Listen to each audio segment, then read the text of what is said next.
Dear student, मैं विद्यासागर और आप देख रहे हैं वीएस के विद्यासागर सिंह का चैनल। तो देखिए, ये वीडियो है आप लोगों को क्लास 10वीं की विविध गाइड 2023। और ये जो वीडियो है आप लोग को सोशल साइंस के इतिहास यानी हिस्ट्री के जो पार्ट है 4 यानी भारत में राष्ट्रवाद। इससे पहले आप लोग को 3 पार्ट तक क्वेश्चन लेकर आए थे, जिसमें हम आप लोगों को वीडियो दिए थे। आप लोग को 1 पार्ट के 2 वीडियो, 2 पार्ट के 2 वीडियो और 3 पार्ट के 2 वीडियो, यानी 6 वीडियो दे चुके हैं आप लोग को। ये 7वां वीडियो है आप लोग को। यानी आप लोगों को जो पार्ट ये 4 है भारत में राष्ट्रवाद, उसका पहला वीडियो है। ये आप लोग को 2 वीडियो में आप लोग को पूरा पाठ खत्म किया जाएगा। तो आप लोग ये पहला वीडियो देखेंगे आप लोग। चलिए इसको हम समझते हैं आप लोग को। इसका नाम है आप लोग को भारत में राष्ट्रवाद का उदय। तो भारत में राष्ट्रवाद या भारत में राष्ट्रवाद का उदय। तो सबसे पहले यहाँ पे हम शुरू करते हैं आप लोगों को जो हम लोगों का प्रश्न है, जो कि एग्जाम में कई बार प्रश्न पूछ चुका है और पूछने की भी काफ़ी संभावना है, वही सब के बारे में।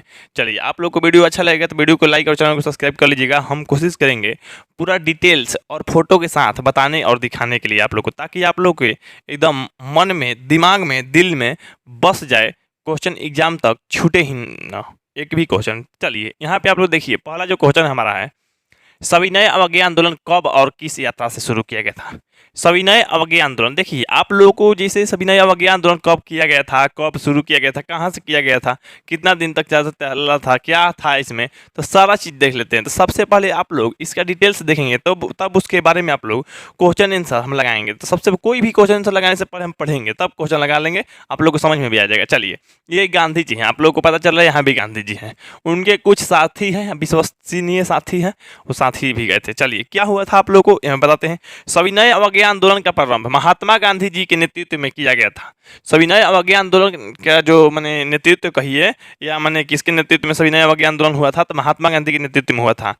इस आंदोलन की शुरुआत दांडी मार्च यात्रा से हुई थी। कौन सी यात्रा? दांडी मार्च यात्रा। महात्मा गांधी कहिए या गांधी जी तथा इनके 78 अन्य साथियों के साथ वे 24 दिवसीय मतलब 24 दिन की यात्रा था। ये जो था 24 दिन की यात्रा था, दांडी मार्च यात्रा। कौन की यात्रा? दांडी मार्च यात्रा। अच्छा, कब से शुरू हुआ था? तो 12 मार्च 1930 से को शुरू किया गया था और 6 अप्रैल 1930 तक मैंने पहुंचे थे। कहाँ से?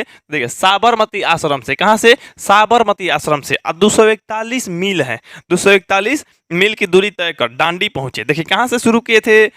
जो ये शुरू किए थे, मैंने दांडी मार्च यात्रा जो है कहाँ से शुरू किया गया था? तो साबरमती आश्रम से। साबरमती आश्रम से ये शुरू किया गया था आप लोगों को दांडी तक। कहाँ तक? दांडी तक।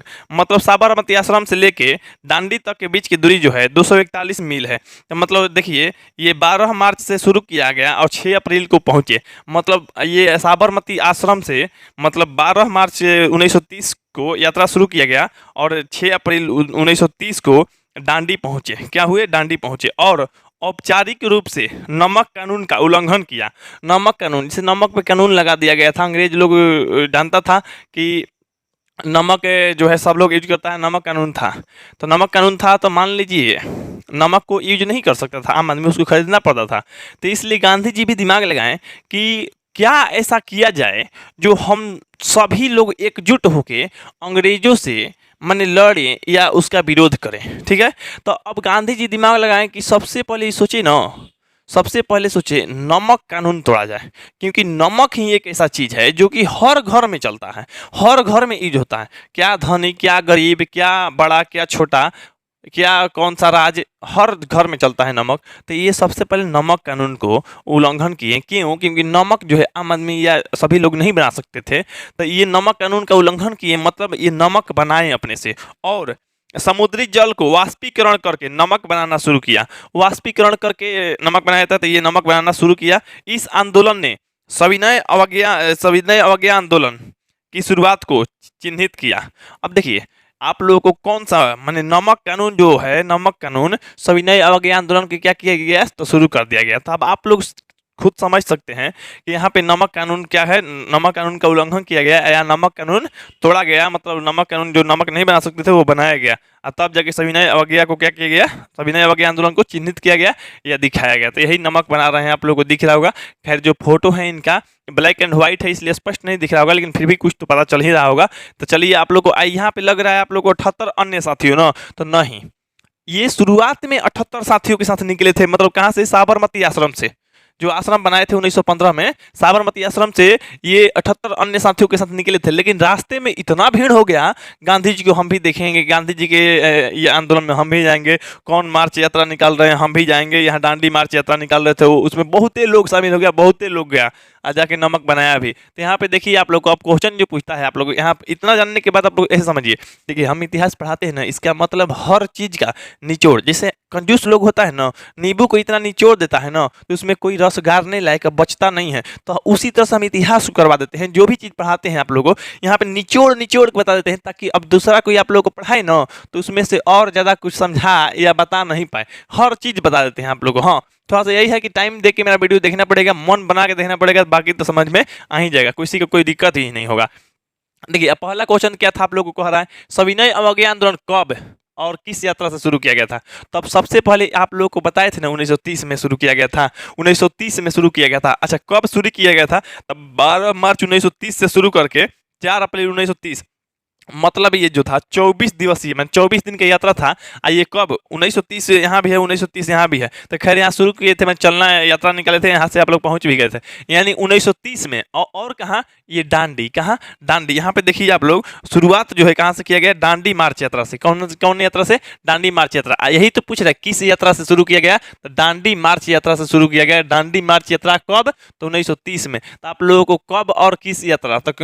1930 में और किस यात्रा? दांडी यात्रा, यानी ऑप्शन नंबर आप लोगों को सी हो जाएगा। जो आप लोग पहला क्वेश्चन का आंसर हो गया आप लोगों को सी, अब बाकी सब ऑप्शन जो है गलत है। आप लोग को सटीक आंसर पता चल रहा होगा, किसी को भी यहाँ पे संदेश या मतलब संदेह या किसी को ये दिक्कत नहीं हुआ होगा, स्पष्ट रूप से एकदम समझ गया होगा, सब लोग बता देता है। बस कल हम नीचे के बताते जाएंगे, आप लोग क्वेश्चन तक उसके बाद कर ही लेंगे। चलिए अब दूसरा प्रश्न देखते हैं यहाँ पे आप लोग को। देखिए दूसरा प्रश्न दिया गया है आप लोग को, दिया गया है भारतीय राष्ट्रीय कांग्रेस की स्थापना कब और संस्थापक कौन थे? देखिए भारतीय राष्ट्रीय कांग्रेस की स्थापना कब हुआ था और संस्थापक मतलब स्थापना करने वाले कौन लोग थे? तो यहाँ पे देखिए आप लोग, सबसे पहले ध्यान दीजिए, यहाँ पे ए.ओ. ह्यूमन का नाम आता है, दादा भाई नौरोजी का नाम आता है यहाँ पे आप लोगों को, और है आप लोगों को एक यहाँ पे दिनसा वाचा, दिनसा वाचा। यहाँ मतलब 3 लोग आते हैं, कौन कौन लोग? तो ये 3 लोग आते हैं आप लोगों को, ए.ओ. ह्यूम, क्या? ए.ओ. ह्यूम। यहाँ पे आप लोग इसका मतलब नाम और यहाँ पे चित्र देख रहे थे, ए.ओ. ह्यूम का, ठीक ना।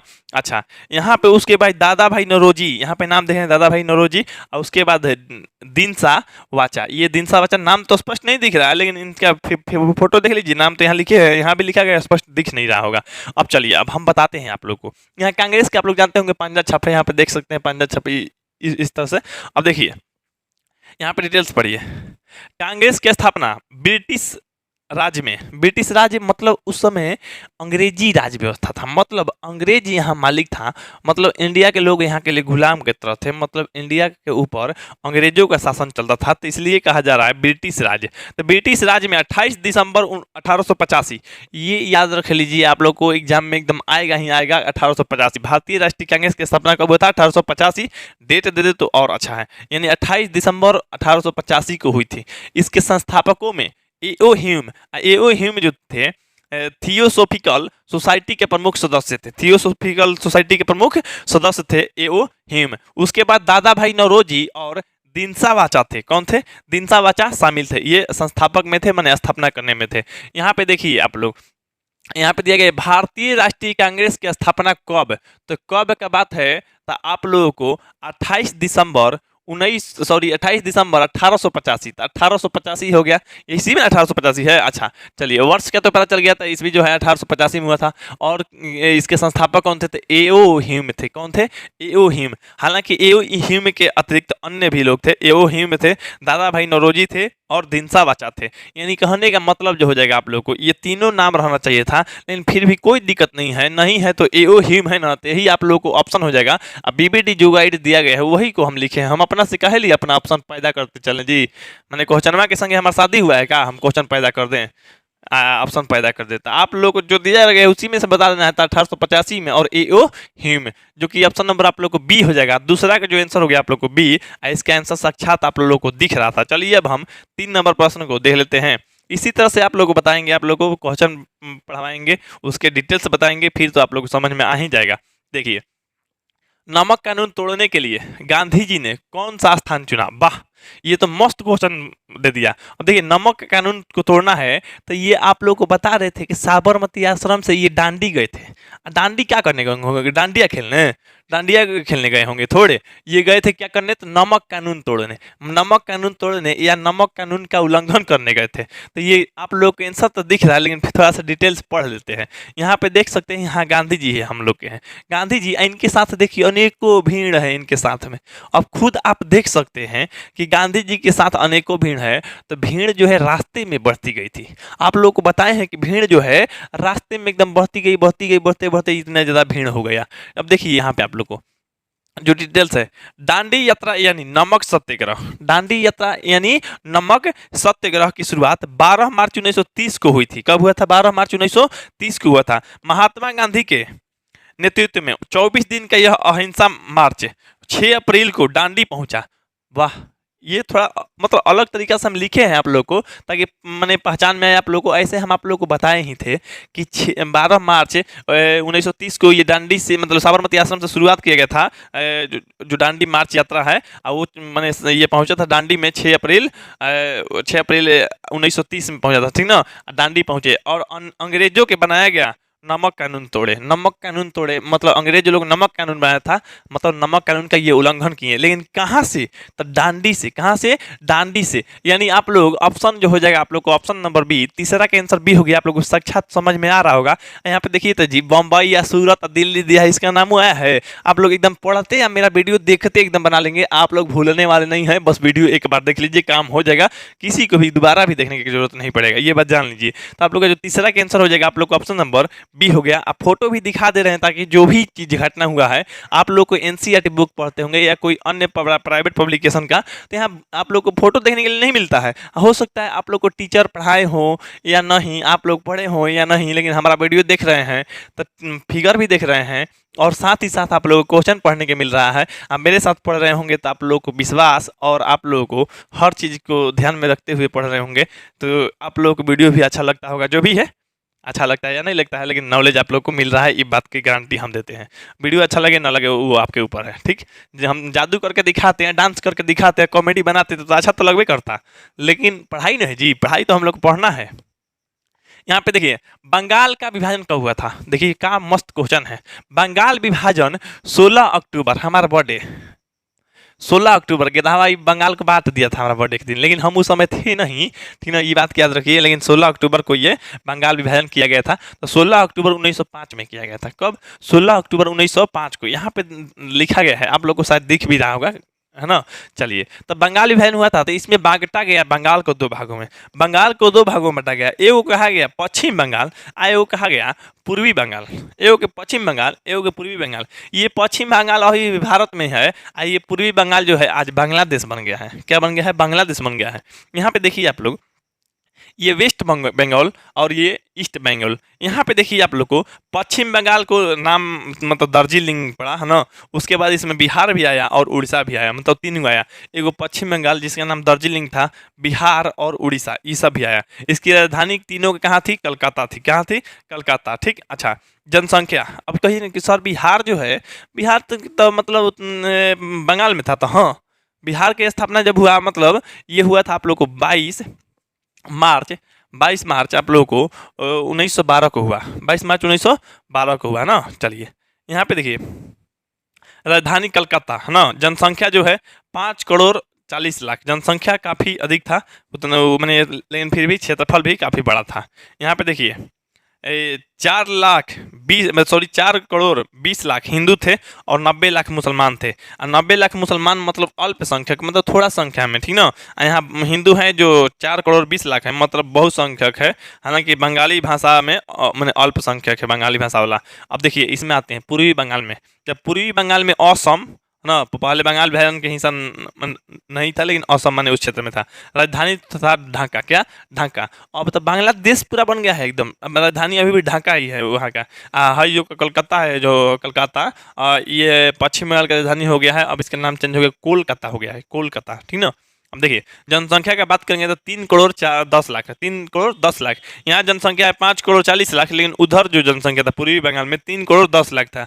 अब यहाँ पे मुस्लिम जो थे 1 करोड़ 80 लाख, और मतलब ये हिंदू जो थे 1 करोड़ 20 लाख हिंदू थे। यहाँ पे बहुसंख्यक मुस्लिम मैंने मुसलमान लोग अधिक था पूर्वी बंगाल में, और हिंदू लोग अल्पसंख्यक था, मतलब थोड़ा कम था इससे मुस्लिमों से, ठीक ना। तो यहाँ पे देख सकते हैं बंगाल विभाजन कब हुआ था, तो 16 अक्टूबर 1905 को। इतना कौन पूछेगा, फिर भी हम जानकारी आप लोग को दे रहे हैं। आप लोग क्वेश्चन पूछेगा बंगाल विभाजन कब हुआ था, तो ये हुआ था 16 अक्टूबर 1905 में। आइए 16 अक्टूबर तक पूछबे नहीं किया, केवल 1905 याद रखिएगा, तब लोग का काम हो जाएगा। यानी ऑप्शन नंबर आप लोग को सी हो जाएगा, यानी चौथा का जो आंसर हो गया आप लोग को सीधा सीधा ऑप्शन नंबर सी हो गया। तो चलिए अब हम 5 नंबर प्रश्न को देख लेते हैं।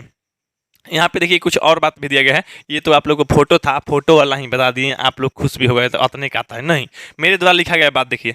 बंगाल विभाजन के निर्णय की घोषणा 19 जुलाई यहाँ पे 1905 को भारत के तत्कालीन वायसराय, वायसराय देखिए, जैसे देखिए मतलब भारत में जो राजधानी थी कोलकाता थी, पहले कोलकाता राजधानी थी, तो वहाँ पे अंग्रेज लोग राज करता था, और वहाँ का वायसराय लोग होता था। वायसराय लोग माने मालिक ही होता था, जैसे आज के मालिक क्या है, भारत के प्रधानमंत्री हैं नरेंद्र मोदी, तो उसी तरह से वायसराय थे ना।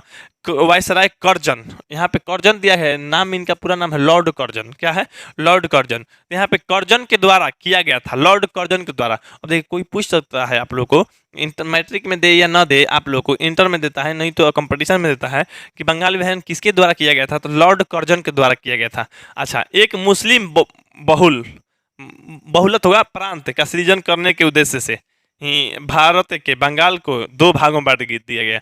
मैंने मुस्लिम का एगो बहुलत प्रांत मैंने राज्य बनाना था, उसको बनाने के चक्कर में मैंने मुसलमान के लिए एगो स्पेशल बनाने के चक्कर में ये बांट दिया गया, ठीक है, बांटने का निर्णय ले लिया गया। बंगाल विभाजन 16 अक्टूबर 1905 में प्रभावी हुआ।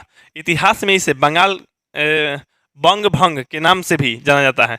बंग भंग, बंग से बंगाल, भंग मैंने टुकड़ा मैंने भंग किया गया, तोड़ा गया उसको। यानी ये कहने का मतलब जो है आप लोगों को 16 अक्टूबर 1905 को ये बंगाल विभाजन हुआ था। तो आप लोगों को बंगाल विभाजन कब हुआ था, तो 1905 को, यानी ऑप्शन नंबर सी हो जाएगा। चौथा का आप लोगों को सी हो गया। चलिए अब हम 5 नंबर यहाँ प्रश्न को देख लेते हैं। यहाँ पे देखिए कोई भी चीज़ हम बताएंगे आप लोग क्वेश्चन एकदम संपूर्ण रूप से आ जाएगा। क्वेश्चन करने की जरूरत है जी, पहले इतिहास समझिए, तो इतिहास आप लोग समझिएगा तो क्वेश्चन करने में मजा आएगा। यहाँ पे देखिए आप लोग, तीन कठिया प्रणाली किन पर लागू थी, तीन कठिया प्रणाली। अब तीन कठिया प्रणाली क्या है यहाँ पे समझते हैं। तीन कठिया खेती अंग्रेज मालिकों द्वारा बिहार के चंपारण जिले में के रैयतों मतलब किसानों पर नील की खेती के लिए जबरन लागू 3 तरीकों है, नहीं 3 तरीकों, 3 कट्ठा में एक था, अच्छा चलिए 3 तरीकों में एक था। खेती का अन्य 2 तरीका कुर्तौली और कुश्की कहा था। 3 कठिया खेती के प्रति बीघा 20 कट्ठा में से मैंने प्रति बीघा मैंने 20 कट्ठों को बीघा कहता है, तो प्रति बीघा 3 कट्ठा जोत पर नील की खेती करना अनिवार्य बना दिया गया था। रुकिए यहाँ बताया जा रहा है, देखिए समझिए ध्यान से।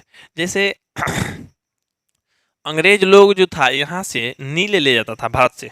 भारत में जो है बिहार में लोग नील की खेती अच्छा खासा होता था, नील लोग उपजता था। लेकिन इस बात के लिए दिक्कत बिहार के लोगों को था। क्यों? क्योंकि अंग्रेज लोग यहाँ से खरीद के अपने देश में या अनेकों देश में नील ले जाया जाता था। तो आप कहिए कि बिहार के लिए तो अच्छा था, नील ले जाता था, तो नहीं, बिहार के लिए बुरा बात इसलिए था कि नील की खेती जो करता था उसके खेत की उर्वरता कम हो जाती थी, और खेत की उर्वरता जब कम हो जाएगा तो अगला साल फसल बहुत ही कमजोर या नहीं होगा, तो उसके जब खेत में फसल यानी पैदावार नहीं होगा तो अगला साल खाएगा क्या। तो इस कारण लोग नील की खेती नहीं करना चाहता था। और भी कारण क्या था नील की खेती न करने का, तो नील की खेती न करने का कारण ये था कि नील का जो दाम होता है उन लोगों को नहीं दिया जाता था। मतलब अंग्रेज लोग जबरदस्ती करवाता था उन लोग से खेती, मतलब किसान लोग नहीं करना चाहता था, क्योंकि एक तो दाम नहीं सही दे रहे हैं और मेरा खेत भी बिगड़ रहा है, तो इसलिए अंग्रेज लोग जबरदस्ती करवाता था। किसान जब नहीं करता था उन पे एक नियम लगा दिया गया, 3 कठिया प्रणाली, एगो सिस्टम लगा दिया गया, 3 कठिया प्रणाली लगा दिया गया, सिस्टम लगा दिया गया कि सभी को 20 कट्ठा में से 3 कट्ठा नील की खेती करना है, चाहे वो जैसे भी करे, करना ही पड़ता था। तो ये जबरदस्ती उन पे किसानों पे थोपा गया था अंग्रेजों द्वारा, जो कि इसी के लिए लोग संघर्ष कर रहे थे, लड़ रहे थे। तब जाके ये गांधी जी को बुलाए, गांधी जी को बुलाने के बाद बिहार में गांधी जी आए, तब जाके वो तिनकठिया प्रणाली हटाया गया, या कही कि तिनकठिया प्रणाली से किसान लोग मुक्त हुआ। चलिए यहाँ पे देखते हैं आप लोग को, उसके बारे में भी बताए थे गांधी जी जब आए थे। यहाँ पे देखिए तिनकठिया प्रणाली किन पर लागू होती है, तब बता दीजिए आप। किसान पे लागू होती है कि मजदूर माने श्रमिक पे लागू होती है कि व्यापारी पे लागू होती है कि उद्योगपति पे? तो सीधा सीधा आप कहिएगा सर अभी ना आप कह रहे हैं कि किसानों पे लागू होता है, माने किसान पे जबरदस्ती थोप दिया जाता है। यहाँ पे नील के खेती करने वाला नीलहा कहता है, नीलहा, नीलहा मैंने नील की खेती जो करता था नीलहा लोग कहिए, ये नहीं तो किसान कहिए। तो किसानों पे जबरदस्ती लोग नील की खेती करवाता था अंग्रेजी लोग, ठीक ना। ये मजबूरन में मतलब करना पड़ता था। यानी पांचवा का जो आंसर हो गया आप लोग को, सीधा सीधा ऑप्शन नंबर आप लोग को ये हो गया। तो चलिए अब हम 6 नंबर प्रश्न को देख लेते हैं। चलिए यहाँ पे अब देखिए आप लोग 6 नंबर जो प्रश्न कह रहा है आप लोग को, भारत छोड़ो आंदोलन का प्रसिद्ध नारा क्या था? अब चलिए हम लोग बात करते हैं। क्वेश्चन तो देख लेंगे, क्वेश्चन आसान है, सबको याद भी होगा। नहीं जो नहीं पढ़ा है उसको थोड़ा सा जानना जरूरी है। मेरा वीडियो अगर नहीं देखा तो फिर तो कैसे पढ़ेगा, वो वही जाने। देखिए भारत छोड़ो आंदोलन, भारत छोड़ो आंदोलन किसको छोड़ने के लिए बोल रहा है? हमको। कौन छोड़ेगा भारत? अंग्रेज लोग जब राज करते थे तो उन लोगों को गांधी जी बोले भारत छोड़ो, भारत छोड़ो। यहाँ पे देखिए समझते हैं पहले। भारत छोड़ो भाषण 8 अगस्त 1942 को भारत छोड़ो आंदोलन छेड़ते समय महात्मा गांधी, इसे आंदोलन छेड़ना मतलब होता है, इसे मान लीजिए कोई युद्ध छेड़ना, जंग छेड़ना, आंदोलन छेड़ना। तो भारत छोड़ो आंदोलन एक मैंने चालू किए महात्मा गांधी द्वारा दिया गया भाषण है। इसी भाषण में उन्होंने भारतीयों से दृढ़ निश्चय के लिए आह्वान करते हुए करो या मरो का नारा दिया। जो महात्मा गांधी हैं वो क्या दिए? करो या मरो के नारा दिए। किस आंदोलन में? तो भारत छोड़ो आंदोलन में। भारत छोड़ो आंदोलन कब हुआ था? तो भारत छोड़ो आंदोलन के जो भाषण था 8 अगस्त 1942 को भाषण चल रहा था, उसमें आप लोग को करो या मरो का नारा दिया गया। तो भारत छोड़ो आंदोलन के कब? तो 1942, याद रखिएगा 1942। यानी साइमन वापस जाओ भी उसी साल हुआ था। तो ये आप लोग महात्मा गांधी द्वारा दिया गया है करो या मरो का नारा। कब दिया गया था? तो भारत छोड़ो आंदोलन के द्वारा, या भारत छोड़ो आंदोलन जब चल रहा था। तो यहाँ पे देख सकते हैं प्रश्न जो पूछा छठवा, भारत छोड़ो आंदोलन का प्रसिद्ध नारा क्या था? तो भारत छोड़ो आंदोलन जब मतलब भाषण दे रहे थे तो उसी में बोले थे करो या मरो। यानी ऑप्शन नंबर आप लोग को बी हो जाएगा। करो या मरो दिख रहा है आप लोग को बी में, यानी छठवा के बी हो गया। चलिए अब हम 7 नंबर प्रश्न को देख लेते हैं। यहाँ पे आप लोग चित्र को देखते रहिए, समझते रहिए, क्योंकि चित्र आपके लिए ही और आपके मददगार के लिए ही दिए हैं, ताकि आप देखते रहेंगे, ठीक ना। अब देखिए यहाँ पे दिया गया है 7 नंबर प्रश्न। 7 नंबर जो प्रश्न कह रहा है आप लोग को, गांधी जी ने भारत में सत्याग्रह का पहला प्रयोग कहाँ किया? वाह, सत्याग्रह का पहला प्रयोग कहाँ किया? ये जानते हैं आप लोग? बिहार का नाम सुने हैं, जिसमें चंपारण सुने हैं ना, खेसारी लाल का एक फिल्म भी है, पूर्वी चंपारण या पश्चिमी चंपारण सही करके एक फिल्म है, शायद पश्चिमी चंपारण है खेसारी लाल का फिल्म। तो यहाँ पे देखिए आप लोग, तो गांधी जी भारत में सत्याग्रह का पहला प्रयोग किए, कहाँ किए? तो बिहार में तो किए। गांधी जी कहाँ से हीरो बन गए? बिहार से तो बने। ये बात जान लीजिए, बिहार में बहुत दम है। बिहार को छोटा मोटा या कमजोर को कोई समझ रहा है ना, तो बहुत बड़ा गलती कर रहा है। बिहार जितना दम खम वाला कोई राज्य नहीं है, ऐसा बात जान लीजिए। यहाँ पे ऐसा ऐसा लोग, गांधी जी को कोई नहीं पहचानता। कहाँ है गांधी जी? यहाँ है। गांधी जी को कोई नहीं पहचानता जब हमारा बिहार नहीं रहता। बिहार की वजह से पूजे जाते हैं गांधी जी। हाँ, मानते हैं कि वो फेमस थे, इसीलिए बिहार में बुलाया गया था, लेकिन असली हीरो बने ना तो बिहार के लोगों को मदद करके बने। अब बिहार के लोगों को मदद करने का बात आया तो किनको मदद किए थे? किसी का धोती खुल रहा था तो धोती पहना दिए थे, खुद धोती पहनते थे तो धोती पहना दिए थे। काम मदद किए थे? तो ये मदद किए थे। तिनकठिया प्रणाली जो चलता था ना किसानों पे, उसी के लिए इनको बुलाया गया था। देखिए हमारे यहाँ अंग्रेज लोग दिक्कत कर रहा है, ऐसा दिक्कत है वैसा दिक्कत है। तो ये आए बिहार के चंपारण जिला में, आप देखें यहाँ के किसानों की स्थिति, देखने के बाद उसमें सुधार किए, ये माना करवाएं, तब जाके यहाँ के किसान के जो है हुआ मतलब विजयी हो गया। मैंने किसान जीत गया तो मतलब नील की खेती करना मतलब अनिवार्य नहीं रह गया। मैंने कहने का मतलब है कि ये मुक्ति दिला दिए उन लोगों को, तो इसलिए यहाँ बिहार से ये फेमस हो गए, बिहार के लिए हीरो बन गए। तो चलिए अभी आप लोग को इनका डिटेल्स देखते हैं क्या चीज़ है। यहाँ पे देखिए, गांधी जी ने अपना पहला सत्याग्रह सन 1917 में बिहार, यहाँ पे 1917 में बिहार के चंपारण जिले से शुरू किया। कहाँ से? बिहार के चंपारण जिला से शुरू किए। कौन? पहला सत्याग्रह। पहला सत्याग्रह यानी सत्य के प्रति आग्रह करेंगे, सत्य को लेके आग्रह करेंगे। तो ये भी गांधी जी मार काटा छुड़ा छुड़ी भाला खोबा खोबंती नहीं किए थे। ये अंग्रेज से आग्रह किए कि देखिए ये किसानों को दिक्कत है, ये परिस्थिति है, ऐसा बात है, वैसा बात है, आप इन लोगों को ऐसे कीजिए वैसे कीजिए। अंग्रेज लोग भी माना, लेकिन थोड़ा मतलब थोड़ा सा आंदोलन करना पड़ा, लेकिन मान गया। तो सत्य के प्रति आग्रह कर रहे थे और अंग्रेज लोग मान भी गया, इसलिए पहला सत्याग्रह। अब देखिए सत्याग्रह क्यों, अब सत्याग्रह क्यों जरूरी है? देखिए बाबू, आप लोग जैसे आप लोगों को मम्मी या पापा से आपको मान लीजिए मोबाइल खरीदवाना है या बाइक खरीदवाना है, तो आप लोग दो तरीका से खरीदवा सकते हैं, दो तरीका से आग्रह करेंगे। एक वो करेंगे छिपा उठा के पटक देंगे। छिपा जब खाना मिल रहा है आपको तो छिपा उठा के पटक दीजिए, मुंह फुला लीजिए, ना हम ना खाना खाएं, जब ले हमारा मोटरसाइकिल या बाइक ना खरीदाई हम खाना ना खाएं तो ना खाएं। तो बाबू जी यही हन उठा के पटक दें तो हरे, तो फिर मुँह बन जी उल्लू लेखा। तो काहे के मंगनी ही मोटरसाइकिल रे, बाबू जी जे रहन देख लेलन सब छिपा पटकल, तो पापा तो सबनी के डर लगला माइक ले लागो चाहे ना लगो। तो ई दिक्कतवा हो जाई बाबू, कब? जब छिपा पटक देब तब। लेकिन उहे अगर मोटरसाइकिल या मोबाइल खरीदवाना है ना, तो नौटंकी कीजिए रूसने का, कोची के रूसने का, ना हम खाना ना खाएं, ना हम खाना ना खाएं, हम खाना तबे खाएं जब हमारा मोटरसाइकिल खरीदा के आ जाए। तो उस तरीका से पापा या मम्मी मान जाए हन जा, पापा या मम्मी मान जाएंगे कि चलो बाबू ठीक है हम खा लो, कल खरीद देंगे परसों खरीद देंगे, तो उसमें ज़्यादा गुस्सा वाला बात नहीं है। लेकिन छिपा पटकिएगा तो आपको ही पटक देगा लोग। तो दो तरीका से आप आग्रह कर सकते हैं, एगो रूसा फुली वाला आंदोलन करके, एगो डायरेक्ट लड़ के। तो उसी तरह अंग्रेज को मनवाना है तो या तो अंग्रेज को मारिए, लड़िए, तो लड़ने पे आपका भी नुकसान होगा। तो ये गांधी जी असहयोग आंदोलन चला रहे थे, इसमें मतलब अंग्रेजों को सहयोग नहीं करेंगे, मैंने रूसा फुली वाला आंदोलन, अनेकों आंदोलन गांधी जी चलाए हैं। बहुत मजबूती से गांधी जी भारत को लेकर चले, नहीं तो बहुते लोग मरता। ठीक है, कुछ लोग अपना जान दिया है, शहीद हुआ है देश के लिए, उन लोगों के तो सैल्यूट है दिल से, यानी आप लोगों को जो भी शहीद हुए हैं। लेकिन ये बहुत लोगों को बचाए भी हैं गांधी जी, बहुत मदद की है देश का। जो लोग नहीं जानता है वो लोग क्या कहेगा, गांधी जी की शिकायत भी करता है कुछ लोग, तो बात अलग है गांधी जी का शिकायत कर रहा है यहाँ पे। लेकिन गांधी जी अनेकों, अब गांधी जी धोती शौक से पहने हैं। गांधी जी वकील थे साउथ अफ्रीका से, उन लोग एम्बुलेंस सेवा चालू करवाए किए थे वहाँ पे साउथ अफ्रीका के अंदर। बहुत ही सारा वहाँ पे गोरा काला में भेद हो रहा था, ये मुक्ति दिला के आए थे, ये वकील थे, लंदन में पढ़े थे। ये मजाक लग रहा है, धोती केवल पहनने वाले हमारे ये गांधी जी थे। देश के शायद ऐसा नेता नहीं मिलेगा आप लोग को जैसे गांधी जी थे। कोनो पद उतना ग्रहण नहीं किए, पैसा का लालच नहीं किए, फिर भी देश के लिए बहुत सारा किए। अपने खुद नग्न फकीर का हाल आए, कम कपड़ा पहनो, काहे काहे कि बहिष्कार, मैंने विदेशी वस्त्रों का बहिष्कार कर रहे थे। तो विदेशी वस्त्रों का बहिष्कार करने रहे थे, माने कहने का मतलब है ये क्या मतलब, ये कह रहे थे हम लोग चरखा चलाएंगे, अपना कपड़ा पहनेंगे, अपना कपड़ा बुनेंगे, लेकिन विदेशी कपड़ा हम लोग नहीं पहनेंगे। कम से कम कपड़ा पहनने के लिए कह रहे थे। ये तो खुद एक चड्डी पहन रहे थे, एक धोती, बस इतना ही में ही अपना रह ले रहे थे। नहीं तो भाषण देते तो इनको ही लोग कहते थे अपने जीन्स पैंट झाड़ के चलो तब हमनी के भाषण देवे, हमनी पे ताना को सत।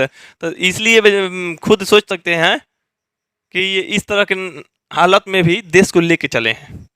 तो ये आंदोलन करते थे ना, तो आंदोलन में आप लोगों को पता है अहिंसा को लेके चलते थे। मतलब हिंसा मतलब होता लड़ाई झगड़ा, अहिंसा मैंने बिना लड़ाई झगड़ा के। तो ये लड़ाई झगड़ा एक भी नहीं करवा रहे थे। तो रूसा फुली वाला आंदोलन इनका था, लड़ने वाला छिपा पटकने वाला आंदोलन नहीं था। तब जाके देश के बचाते हुए धीरे धीरे करते करते लंबा समय लगा, लेकिन देश को आज़ाद कराएं। अंग्रेज लोग इनका बात मानता था। आप लोग के मम्मी पापा भी बात मानेंगे कब? जब आप आराम से कोई बात कहिएगा तब। तो ये आराम से कहते थे, रूसा फुली वाला आंदोलन, रूस जाते थे, अंग्रेज से बोलते थे ना हम सहयोग नहीं करेंगे, तो मतलब असहयोग आंदोलन चलाए थे।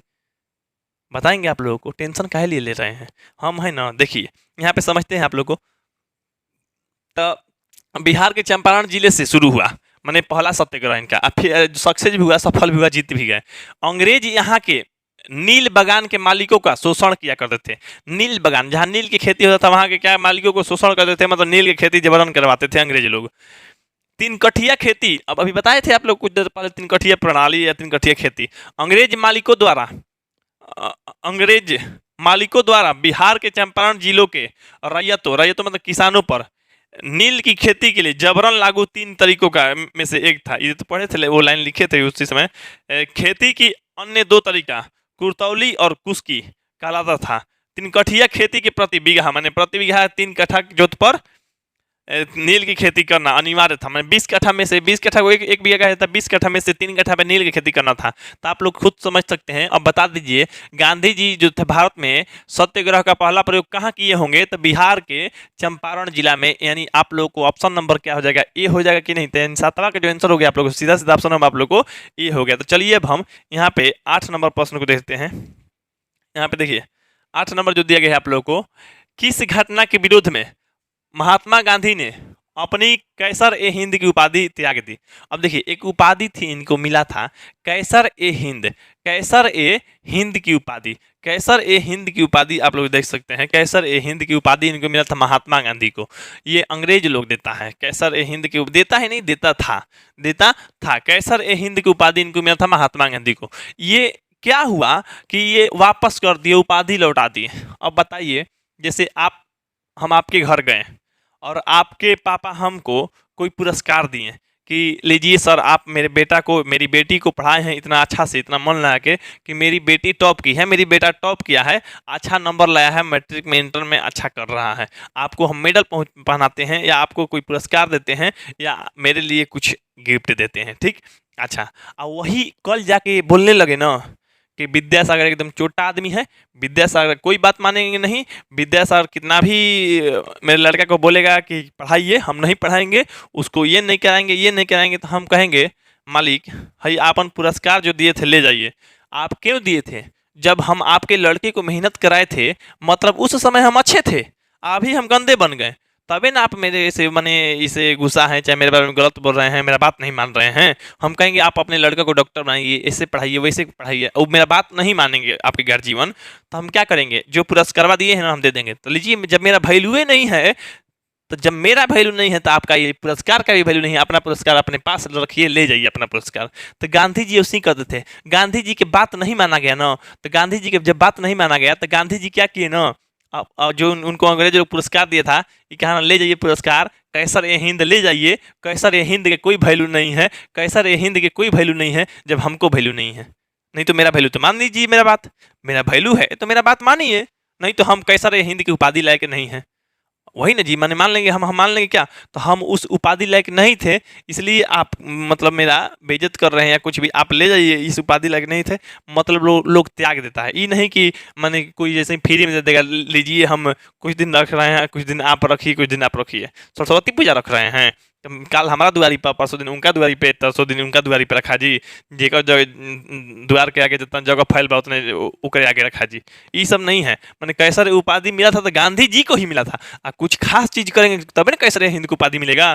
गांधी जी क्या कर दिए? तो चलो हम खास बात नहीं है ना, हम मेरा बात नहीं मानना है ना, तो हम वापस ही कर देते हैं। तो ये वापस किए थे। तो सबसे पहले देखिए किस घटना के विरुद्ध में, मैंने क्या घटना हो गया था उनके साथ, कौन बात घट गया था कि कैसर हिंद मतलब उपाधि देना पड़ा, कहना पड़ा ले जाइए आप। तो यहाँ पे पढ़ते हैं आप लोग को, देखिए यहाँ पे देखिए, कैसर ए हिंद की उपाधि लॉर्ड हॉर्डिंग ने महात्मा गांधी को यह उपाधि दक्षिण अफ्रीका में एम्बुलेंस सेवा के लिए प्रदान की थी। हम बताए थे ना, दक्षिण अफ्रीका में, मैंने साउथ अफ्रीका में गए थे, ये वहाँ पे एम्बुलेंस सेवा शुरू किए थे, एम्बुलेंस सेवा शुरू करवाए थे।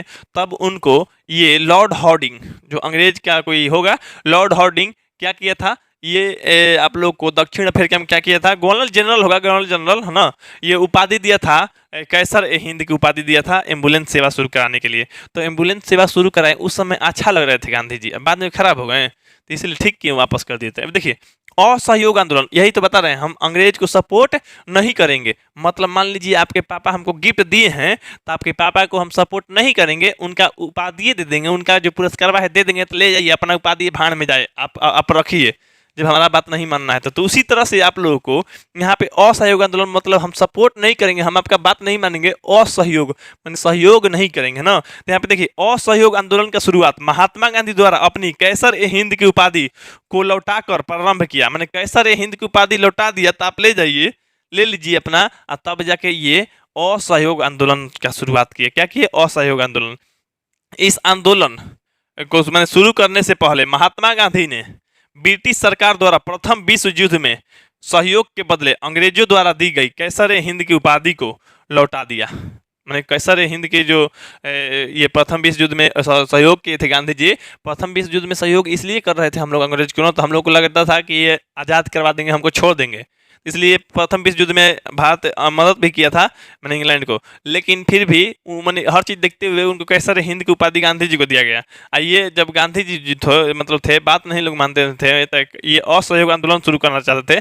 हम माने सहयोग नहीं कर रहे हैं अंग्रेजों को, इसलिए हम अपना कैसर हिंद की उपाधि दे रहे हैं, पद को दे रहे हैं, अपना पुरस्कार को, इनाम को दे रहे हैं। आप लोग देख लिए कि असहयोग आंदोलन की शुरुआत महात्मा गांधी द्वारा अपनी कैसर हिंद उपाधि को लौटा कर प्रारंभ किया। असहयोग आंदोलन जो है कैसर हिंद की उपाधि लौटा दिए और तब जाकर असहयोग आंदोलन ये शुरू किए। असहयोग आंदोलन 1920 में शुरू किया गया था, लेकिन उससे पहले एक घटना हुआ था। एक घटना हुआ था 13 अप्रैल 1919 को, जालियावाला बाग हत्याकांड। जालियावाला बाग हत्याकांड। अब जालियावाला बाग हत्याकांड में लोग निहत्थे पे गोलीबारी कर दिया था, मार दिया था अंग्रेज लोग, अनेकों लोग मर गया था। अब जालियावाला बाग कहीं ना कि सर आप ऐसे बताएंगे जालियावाला बाग हत्याकांड को? नहीं जी, डिटेल से बताएंगे, अभी रुक जाइए, थोड़ा सा सब्र कीजिए, वो भी क्वेश्चन आने वाला है। बस ये बात याद रखिएगा कि किस घटना के विरोध में, तो जालियावाला बाग हत्याकांड हुआ था, उसके विरोध में अंग्रेज को कैसर हिंद की उपाधि लौटा दिए। तो ले जाओ, ये हम नहीं रखेंगे क्योंकि हम उस लायक नहीं हैं, हम लोग को जब बात नहीं तुम मान रहे हो, हम लोग पे गोली चला रहे हो, हम लोग पे ये दिक्कत कर रहे हो, हम लोग का बात नहीं मानना चाहते, तो क्यों दिए थे ये उपाधि? तो ये उपाधि ले जाओ, दे दिए, और तब जाके असहयोग आंदोलन शुरू किए। माने हम लोग अंग्रेजों को सहयोग नहीं करेंगे, असहयोग आंदोलन, यानी महात्मा गांधी कैसर हिंद की उपाधि त्याग दिए, असहयोग आंदोलन शुरू किए। लेकिन क्या हो गया था, उनको क्या हुआ था, मतलब क्या घटना हुआ? तो भारत में जलियांवाला बाग हत्याकांड हुआ था। यानी आप लोगों को जो जलियांवाला बाग हत्याकांड के विरोध कर रहे थे, उसी में ये गांधी जी ऐसा काम किए। यानी 8वां का जो आंसर हो जाएगा आप लोग को ऑप्शन नंबर बी हो जाएगा। तो चलिए अब हम 9 नंबर प्रश्न को देख लेते हैं। अब यहाँ पे देखिए आप लोग 9 नंबर प्रश्न। 9 नंबर प्रश्न कह रहा है, चौरी चौरा कांड के बाद गांधी जी ने निम्नलिखित में से किस आंदोलन को बंद कर दिए? अब देखिए चौरी चौरा कांड। अब चौरी चौरा कांड क्या होता है? ये भी बहुत वीआईपी आंदोलन था। महात्मा गांधी नहीं चाहते थे कि लोग लड़ाई करे, हिंसा करे, ये अहिंसा चाहते थे, मतलब लड़ाई झगड़ा नहीं।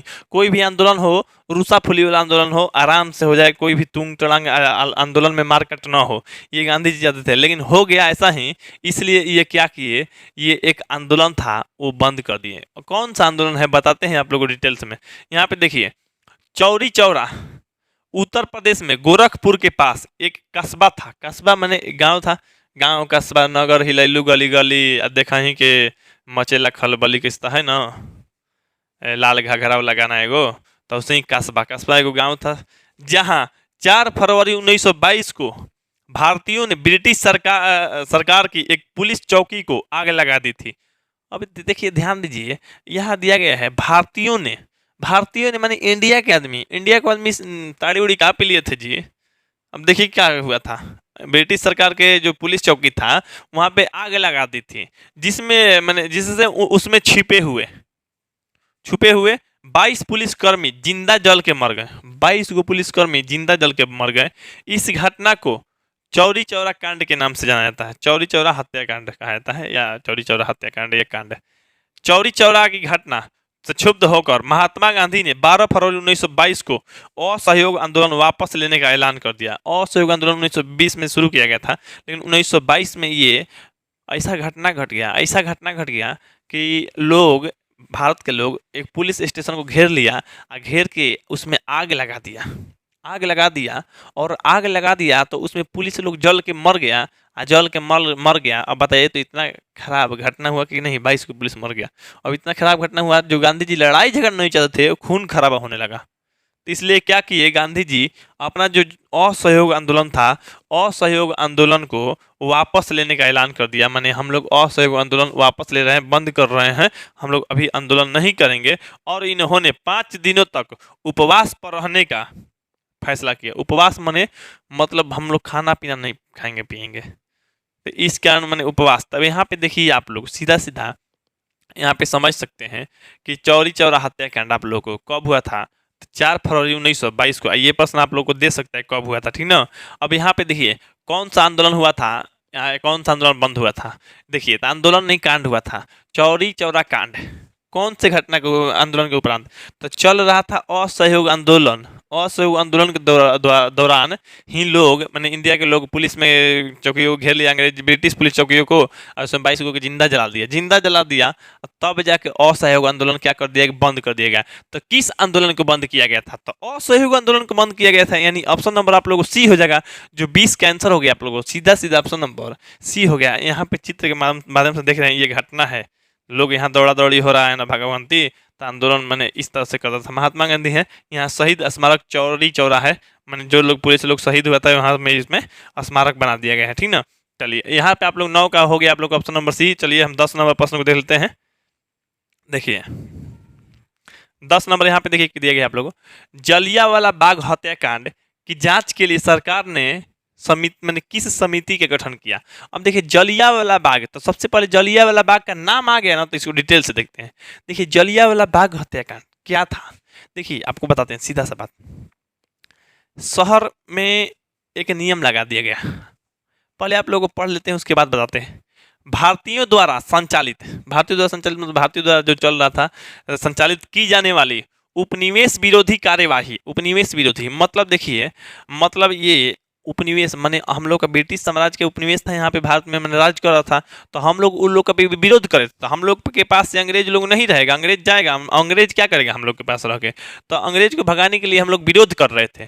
तो विरोधी कार्यवाही को दबाने के लिए तथा उनके अधिकारों को नष्ट करने के लिए ब्रिटिश सरकार के द्वारा लाए गए इस कानून को भारत में इतिहास में काला कानून कहा जाता है। कौन सा कानून? तो ये था आप लोगों को रॉलेट एक्ट। कौन था? रॉलेट एक्ट था। रॉलेट एक्ट की ऐसी शोषण मूलक प्रकृति के कारण ही इस कानून को बिना वकील, बिना दलील, बिना अपील का कानून भी कहा जाता है। देखिए अब ध्यान दीजिए, अब यहाँ पे ये ऐसा कानून था ना रॉलेट एक्ट, तो किसी को भी शौक के आधार पर गिरफ्तार किया जा सकता है और उस पर मुकदमा चलाई जा सकती है और उसको दंडित किया जा सकता है। अब बताइए भैया, हम अपन रोड पर जा रहे होंगे, यहाँ कुछ कोई भी काम करके हमको लोग पकड़ लेगा, कोई गलती नहीं, अंग्रेज लोग पकड़ लेता, मान लीजिए उस जमाने में रहते तो पकड़ लेता और कहता ना विद्यासागर दोषी है, ये चोर है, क्रिमिनल है, चाहे ये हत्या करने जा रहा था, पकड़ लिए, इसको जेल में डाल देगा हमको और सजा भी देगा, हम कुछ कर भी नहीं सकते थे। क्योंकि इस जो जो कानून था इसमें कोई वकील नहीं, इसमें आप लोग केस मुकदमा नहीं होगा, कोई वकील नहीं, कोई दलील नहीं, कोई मेरा बात नहीं सुनेगा, कोई ना सुनवाई होगा और कोई अपील नहीं। हम लोग कहीं अपील भी नहीं कर सकते हैं कि हम ईमानदार आदमी हैं, हम ऐसे हैं वैसे, हमको जबरदस्ती लोग पकड़ लिया है। तो इसमें ऐसा नियम था ना, तो ना कोई वकील, बिना दलील बिना अपील का कानून था। इसमें कोई कुछ नहीं कहा जा सकता है, कोई किसी को भी गिरफ्तार कर लेगा। अंग्रेज लोग कोई क्या माने, हम किसी को कर लेंगे, अंग्रेज लोग कर लेगा किसी को गिरफ्तार, सजा दे सकते हैं, मुकदमा चला सकता है। यानी कहने का मतलब है ये एक तरह से काला कानून था, याद रखिएगा। तो महात्मा गांधी ने कौन से कानून को काला कानून कहा था? तो रॉलेट एक्ट को काला कानून कहा था, ये बात याद रखिए, ठीक है। अब ये तो कानून जान गए, कौन सा कानून आया था शहर में, शहर में कौन सा कानून आया था ये भी जान गए आप लोग। रॉलेट एक्ट का विरोध करने के लिए, रुकिए, रॉलेट एक्ट लग गया।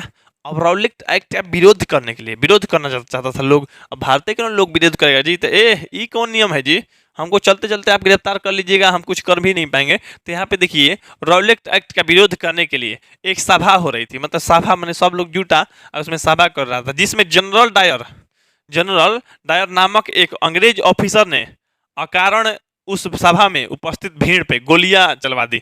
रुकिए, अब ये सभा हो रहा था, बात समझिए। जैसे मान लीजिए जलियांवाला बाग में, एक बाग में सभा हो रहा था, क्यों सभा हो रहा था? तो रॉलेट एक्ट को, मतलब रॉलेट एक्ट के विरोध कर रहा था लोग, माने उसको हटवाना चाहता था, इसलिए मीटिंग कर रहा था, अभी सभा बैठाया था।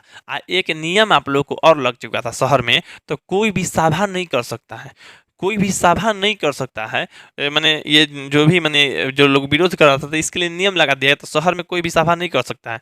उन लोगों को पता नहीं था कि ये नियम लगा है, सभा कर रहा था लोग, सभा करते करते ये अंग्रेज के जो ऑफिसर था जनरल डायर, कौन डायर? जनरल डायर, वो आया। एक ये जो सभा हो रहा था बगीचा में हो रहा था, बाग में हो रहा था, जिसको अभी कहा था जालियांवाला बाग, जालियांवाला बाग उस समय भी कहा था।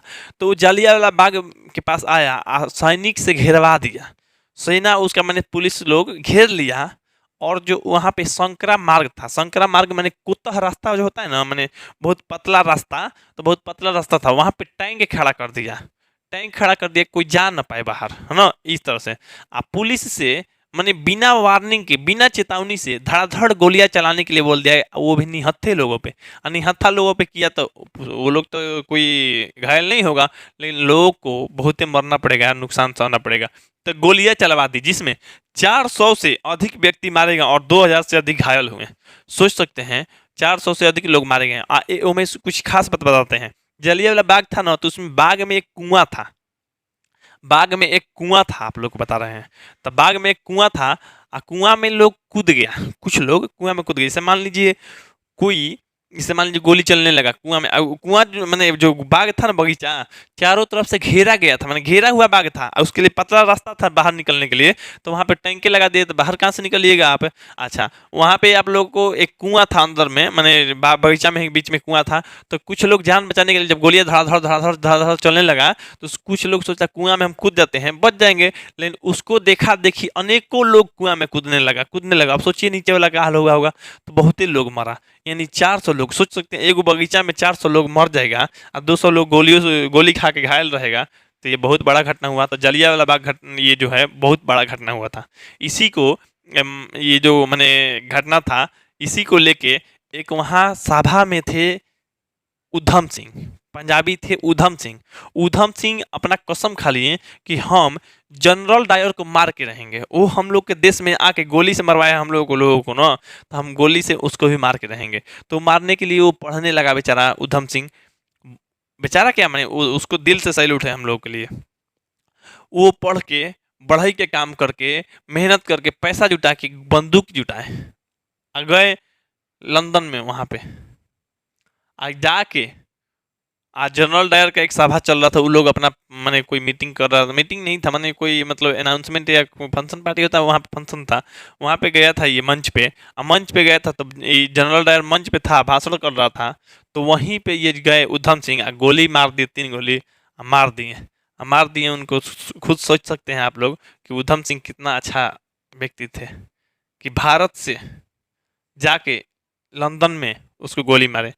गए होंगे तो सोचिए, बहुत सारा प्लानिंग करके, बहुत सारा मेहनत करके, स्ट्रेटेजी बना के गए होंगे, अंग्रेजों के मार के बदला ले लिए। तो ये आप लोगों को था। यहाँ पे कुछ चित्र देखिए, यहाँ पे ये जलियांवाला बाग अभी भी है। आप लोग पंजाब के अमृतसर शहर में जब भी जाइएगा तो जलियांवाला बाग हत्याकांड, मैंने जलियांवाला बाग जो है, जलियांवाला बाग लिखा है, आप लोग को घूम लीजिएगा, देख लीजिएगा। यहाँ शहीदों का स्मारक भी बना हुआ है। तो यही सैनिक लोग ऐसे घेर लिया लोगों को, निहत्थे लोगों को, और उस पर गोलियां धड़ाधड़ बरसा दिया। मान लीजिए इस पर फिल्म भी बना है, आप लोग को वीडियो भी मिल जाएगा, ढूंढिएगा तो जस्ट उसी के जैसा। देखिए अब यहाँ पे देखिए, ये जो है बुलेट का मार्क है, मतलब गोलियों का निशान है।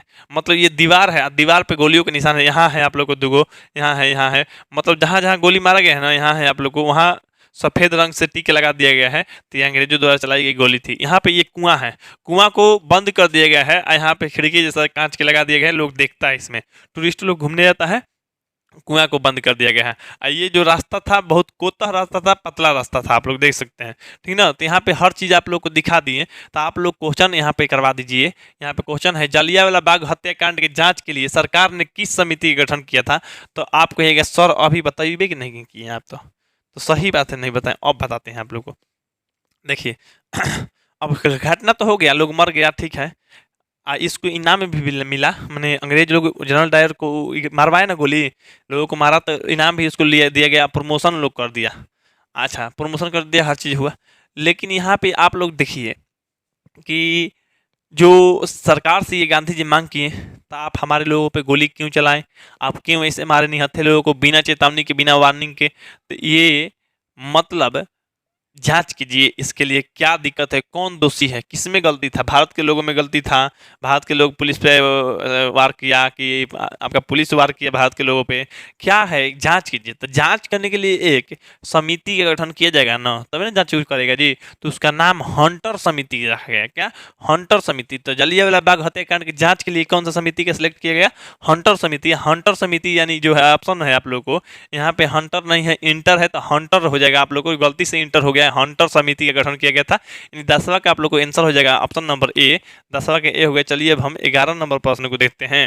यहाँ पे देखिए 11 नंबर प्रश्न, 11 नंबर कह रहा है, राष्ट्रीय स्वयंसेवक संघ की स्थापना कब और किसने की। राष्ट्रीय स्वयंसेवक संघ की स्थापना, राष्ट्रीय स्वयंसेवक संघ की स्थापना। तो यहाँ पे देखिए, भारत माता की जय हो। तो जय हो। राष्ट्रीय स्वयंसेवक संघ के स्थापना दिवस पे ये हार्दिक शुभकामनाएं बोला गया है।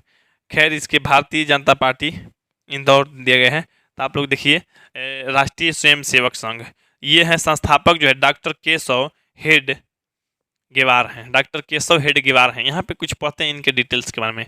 यहाँ पे देखिए अब स्वयंसेवक की समाज सेवक क्या कहलाते हैं सुनिए। वह व्यक्ति जो आंतरिक प्रेरणा मतलब अंदर से प्रेरणा निकले, अंदर से दिल से बात निकले, दिमाग से निकले, अंदर से प्रेरणा या अपनी इच्छा से किसी काम में सम्मिलित होता है, अपनी इच्छा से सम्मिलित हो गया। जैसे मान लीजिए दुर्गा पूजा होता है, दुर्गा पंडाल बनता है, मेला लगता है, इसमें मूर्तियाँ रखना, पूजा, डीजे, सजावटी चीज जो भी है, इसमें रख रखाव मेंटेनेंस के कार्य थोड़ा बहुत लोगों का हिस्सा होता है। सभी लोग जाते हैं, गांव के या जो भी शहर बाजार के लोग होते हैं वहाँ पे अपना समर्थन करते हैं, अपना काम धाम करते हैं, अपने इच्छा से उस काम में क्या होते हैं, सम्मिलित होते हैं। जो बिना किसी वेतन या बिना किसी पैसा के होता है ना, किसी कार्य में स्वेच्छा से योगदान, स्वेच्छा माने अपना इच्छा के अनुसार बिना वेतन के लिए काम करने वाला व्यक्ति वॉलंटियर, मतलब देखिए वॉलंटियर कहलाता है। इसे हम लोग छठ पूजा में अपना योगदान देते हैं, तो छठ पूजा में योगदान देते हैं, थोड़ा बहुत काम काज करते रहते हैं, रख रखाव मेंटेनेंस के काम करते रहते हैं। छठ घाट पे रह के हम लोग हर चीज़ के घटा बढ़ा या जो भी है अनाउंसमेंट करना, डीजे में चंदा कटना या जो भी काउंटर पर बैठना, काउंटर संभालना हो, जो भी दिक्कत होता है हम लोग देख रेख करते हैं। तो वहाँ पे वॉलंटियर हम लोग कहलाते हैं। क्या कहलाते हैं? वॉलंटियर क्या हम लोग को वहाँ पे पैसा मिलेगा? नहीं, ऐसा बात नहीं है हम लोग पैसा के लिए। वो तो मान लीजिए पुण्य का काम कर रहे हैं, हम लोग मदद कर रहे हैं। अपने इच्छा अनुसार कीजिए, किसी को वहाँ पे जबरदस्ती भी नहीं है, तो आप कीजिए, अपने इच्छा के अनुसार करना चाहिए। वॉलंटियर कहलाता है लोग, है ना। अच्छा, उसमें किसी को वेतन मैंने बिना वेतन के काम करना पड़ता है, तब वॉलंटियर कहलाएगा। आप सोच रहे हैं 500 रुपया पे हम खर्च रहे हैं, वॉलंटियर है? नहीं है, आप मजदूर की तरह काम कर रहे हैं, ठीक ना। समाज सेवक राजनीतिक कार्यकर्ता भी कहलाता है। तो राजनीतिक कार्यकर्ता कुछ राजनीति में भी करता है। चलिए अब यहाँ पे देखिए आप लोग, डॉक्टर केशव राव बलिराम हेड गेवार, यहाँ पे बलिराम भी आप लोग याद रखेंगे इनका पूरा नाम, डॉक्टर केशव राव बलिराम हेडगेवार राष्ट्रीय स्वयंसेवक संघ के संस्थापक थे। इनका जन्म नागपुर के एक गरीब ब्राह्मण परिवार में हिंदू वर्ष प्रतिपदा के दिन हुआ था। यहाँ पे प्रतिपदा के दिन हुआ था। वे राष्ट्रीय स्वयंसेवक संघ के संस्थापक थे। बचपन से ही वे क्रांतिकारी प्रवृत्ति के थे और उन्हें अंग्रेज शासकों से घृणा थी। वाह, ये अंग्रेज शासक से घृणा करते थे, माने अंग्रेजी राज व्यवस्था से घृणा करते थे, माने अंग्रेज के गुलाम बनना नहीं चाहते थे, नहीं रहना चाहते थे। 1925 की विजयदशमी जो थी, जिस दिन रावण को पुतला जला जाता है ना, राम जी द्वारा मैंने मारा जाता है, जिस दिन राम जी मारे थे रावण को, विजयदशमी मनता है अभी भी।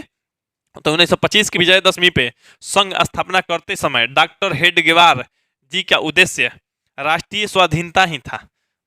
संघ के स्वयंसेवकों को जो प्रतिज्ञा दिलाई जाती थी उसमें राष्ट्र के स्वतंत्रता प्राप्ति के लिए तन मन धन पूर्वक आजन्म और प्रामाणिकता से प्रयत्नरत करने का संकल्प होता था। माने तन मन धन से भी मैंने मदद करना है। ये स्वयं सेवक मैंने बनाया, ये किसके लिए, किस उद्देश्य के लिए? तो राष्ट्र की स्वतंत्रता प्राप्ति के लिए, राष्ट्र की स्वतंत्रता प्राप्ति के लिए, मैं राष्ट्र की आज़ादी के लिए, क्योंकि हम लोग का देश जो था गुलाम था, इसके लिए ये किया गया, ठीक ना। तो यहाँ पे चलिए आप लोग को ये 1925 में विजयदशमी के।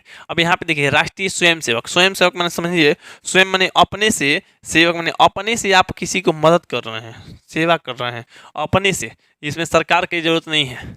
आज एनजीओ चलता है, बहुत से शहर में एनजीओ चलता है। एनजीओ इसका मतलब हो गया आप लोग को नॉन गवर्नमेंटल ऑर्गेनाइजेशन।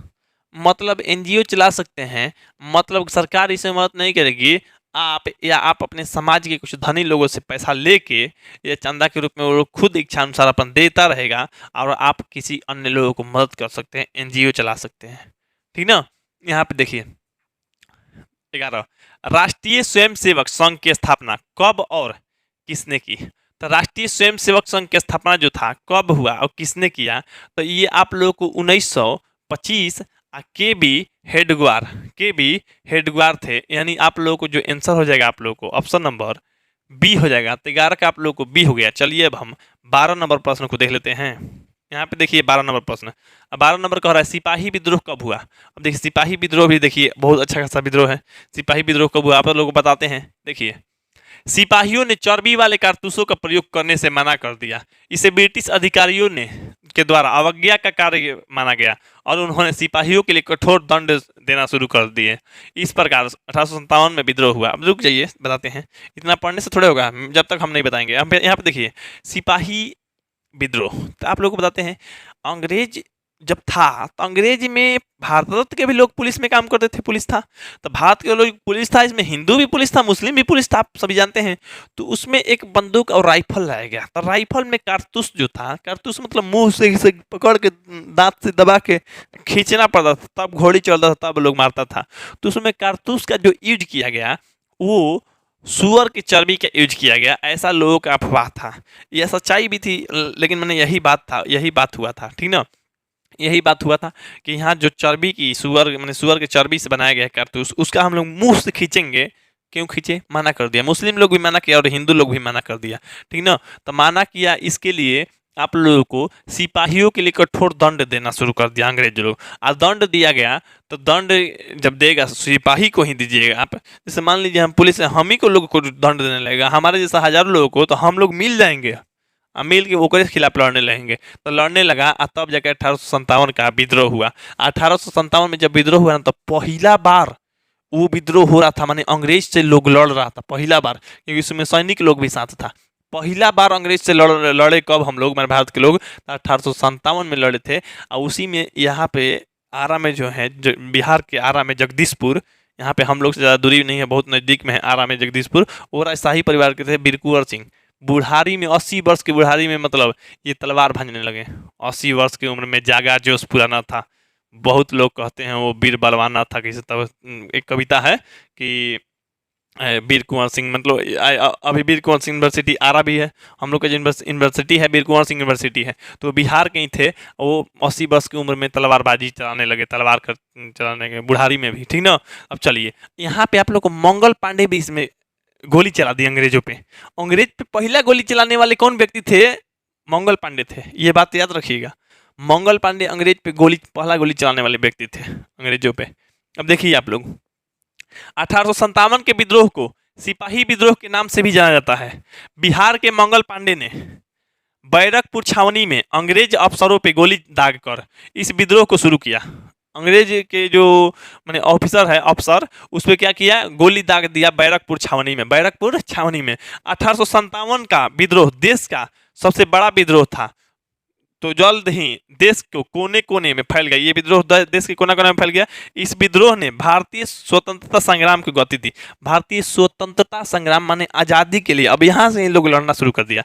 कहा जाता है 1857 से ही आज़ादी के लिए लोग लड़ना प्रयास शुरू कर दिया था और सफलता मिला था 1947 में, यानी भारत जब आज़ाद हो गया था।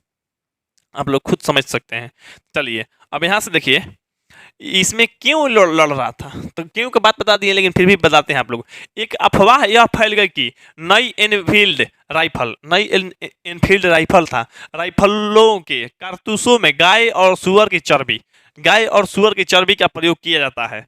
सिपाहियों को इन राइफलों को लोड करने के लिए पहले कारतूसों को मुंह से खोलना पड़ता था। बताए ना, वही बात, इसमें गाय का भी था, गाय और सुअर का चर्बी, ऐसा लोग मान रहा था। किंतु नहीं जी, हिंदू और मुस्लिम दोनों सिपाहियों ने उनका इस्तेमाल करने से इनकार कर दिया। ये भी आप लोग बताए हैं। बैरकपुर में 34वीं इन्फेंट्री में मंगल पांडे ने नए कारतूस के उपयोग के खिलाफ एक अधिकारी पर गोलीबारी करके विद्रोह कर दिया, जहां उन्हें गिरफ्तार कर 8 अप्रैल को फांसी पे लटका दिया गया था। फांसी पर अंग्रेज लोग का राज चलता था, तो उनको फांसी पे लटका दिया गया। लेकिन पहला गोली मंगल पांडे ही चलाए थे। उनके फिल्म भी बना है कपिल शर्मा के, फिरंगी, फिल्म का नाम है फिरंगी, मंगल पांडे का फिल्म बना है, देखिएगा आप लोग को। अभी नहीं, एग्जाम बाद, ठीक है। चलिए यहाँ पे देखिए 9 मई 1857 को मेरठ में 85 भारतीय सैनिकों ने नए राइफल्स का प्रयोग करने से इनकार कर दिया। जो नया राइफल आया था, कौन राइफल था, एनफील्ड राइफल, उनका प्रयोग करने से मैंने मना कर दिया तथा इसका विरोध करने वाले सैनिकों को 10-10 वर्ष की सजा दी गई। जो सैनिक लोग कह रहा था यूज नहीं करेंगे, हम विरोध कर रहे हैं, तो उसको 10 वर्ष की सजा दिया गया। लेकिन ये आंदोलन बहुत जबरदस्त था, ठीक ना, बिहार में भी ये चला। ठीक, चलिए यहाँ पे आप लोग अब बता दीजिए सिपाही विद्रोह कब हुआ था? तो 1857 में हुआ था। कब हुआ था? 1857 में ही। सीधा सा बात आप लोग को। यहाँ पे आप लोग को जो ऑप्शन हो जाएगा 12 का आंसर, आप लोग ऑप्शन नंबर बी हो जाएगा। ये जानते हैं इसके जैसा एक कॉमेडी निकाला था। कॉमेडी इस तरह से था, मतलब इंटरव्यू ले रहा था, मतलब कुछ लड़का ऐसे कॉमेडी के तौर पे है, इंटरव्यू ले रहा था। इंटरव्यू में लोग लाइन में लगा हुआ था, तो एक लड़का गया, उसके अंदर में सवाल पूछा गया कि बताइए भारतीय स्वतंत्रता संग्राम का शुरुआत कब से हुआ था, मतलब भारत को आज़ाद करने के लिए चेष्टा कब से शुरू किया गया, मैंने कब से लड़ना प्रारंभ किया भारत के लोग। तो वो 1857 बताया। कब सफलता मिली? तो 1947 में मिली।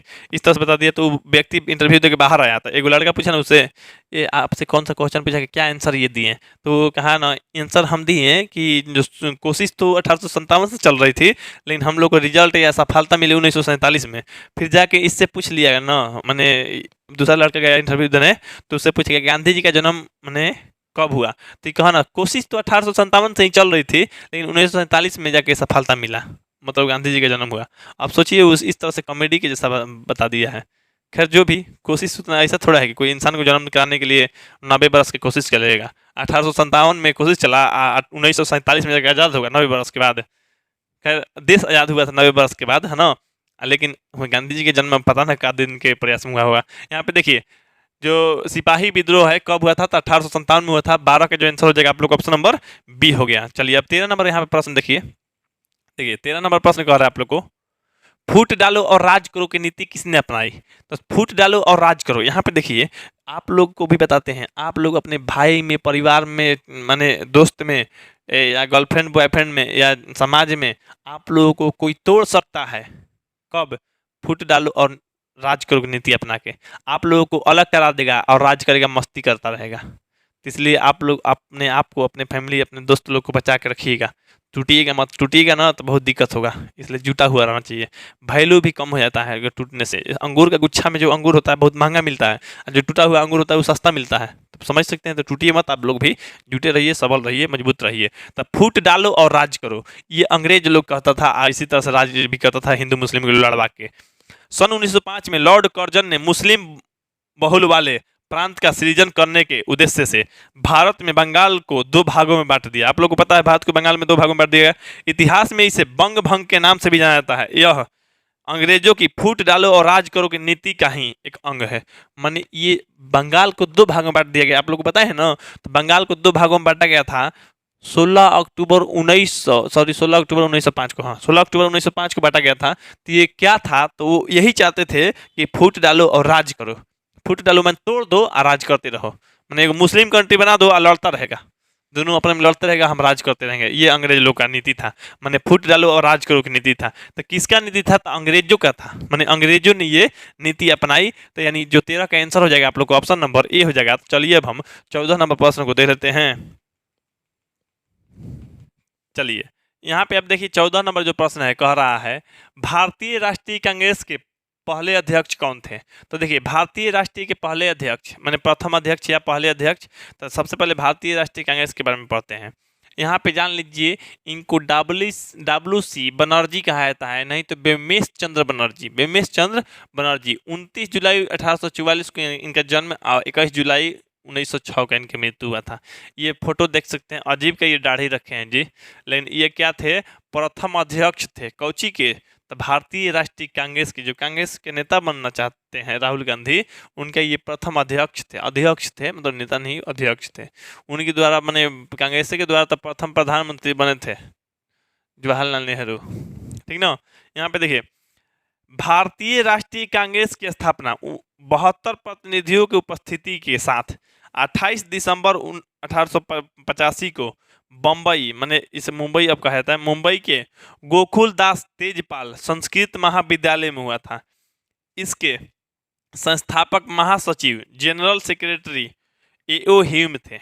एओ ह्यूम करवाए थे आप लोग को, सचिव थे, जिन्होंने कलकत्ते के बेमेश चंद्र बनर्जी को अध्यक्ष नियुक्त किया। ये कलकत्ता के थे बेमेश चंद्र बनर्जी, इनको नियुक्त किया गया था। ये कहाँ पे स्थापना हुआ था? तो ये बम्बई में हुआ था। कब हुआ था? तो 28 दिसंबर 1885 को हुआ था। 28 दिसंबर 1885 को हुआ था। तो याद रखिएगा। तो जो भारतीय राष्ट्रीय कांग्रेस की स्थापना कब हुआ था? 1885 ऐसे देता है। आप लोग को दिन दे या नहीं, मतलब साल पूछता है, ठीक था, 1885 हो जाएगा। तो आप लोग भारतीय राष्ट्रीय कांग्रेस के जो प्रथम मैंने या पहला अध्यक्ष थे कौन थे? तो बेमेश चंद्र बनर्जी, मतलब इसको WC बनर्जी भी कहा जाता है। यानी आप लोग को जो आंसर हो जाएगा 14 का ऑप्शन नंबर बी हो जाएगा। तो चलिए अब हम 15 नंबर प्रश्न को देख लेते हैं। 15 नंबर यहाँ पे देखिए आप लोग दिए गए हैं। जालियावाला बाग हत्याकांड किस तिथि को हुआ था? तो 13 अप्रैल 1919 को हुआ था। कब हुआ था? 13 अप्रैल 1919 को यहाँ पे देख लीजिए। यह 13 अप्रैल 1919 को हुआ था। तत्कालीन कार्यवाहक ब्रिगेडियर जनरल रेजिनाल्ड डायर, चाहे इसको जनरल डायर भी कहा जाता है, छोटा नाम शॉर्टकट नाम, इसको देख सकते हैं ब्रिगेडियर जनरल रेजिनाल्ड डायर मैंने पूरा नाम था। ब्रिटिश भारतीय सेना के सैनिकों को निहत्थे भारतीय नागरिकों के भीड़ में अपनी राइफलों से फायर करने का आदेश दिया। यही आदेश दिया था जनरल डायर, यानी ब्रिगेडियर जनरल रेजिनाल्ड डायर। ये क्या किया? कहा ना, निहत्था लोगों पे गोली मारो। जलियांवाला बाग को घेरवा के सैनिकों से गोली मरवा दिया है ना। इस तरह से यहाँ देखिए गोली का निशान है, यहाँ पे घेरा गया है, बुलेट मार्क से लिखा गया है, यहाँ पे बुलेट मार्क यहाँ पे लिखा गया है। गोलियों का देखिए ये निशान है, ये सब यहाँ पे गोली चला था तो दीवार पे भी लगा था। अपनी देखिए यहाँ पे आदेश दिया, जो जालियांवाला बाग अमृतसर पंजाब में एकत्र हुए थे, जिसमें कम से कम 379 लोग, मैंने 400 लोग मैंने मारे गए थे, और 1200 से अधिक, 1200 क्या 2000 लोग मैंने कहा जाता है कहीं पे इसकी घटना जो मतलब संख्या है ना अब जब देता है, कहीं पे कुछ देता है, तो यहाँ से लोग मैंने कुछ घायल हुए थे। चलिए अब यहाँ पे ये देख लीजिए, जालियांवाला बाग हत्याकांड का ये नक्शा बनाया गया है। ये बाग या बगीचा इस तरह से है, बाग या बगीचा इस तरह से यहाँ पे लोगों को दर्शाया गया है। शायद स्पष्ट आप लोग को दिख रहा होगा कि नहीं पता नहीं, लेकिन यहाँ पे दिख रहा होगा गोली का निशान है यहाँ।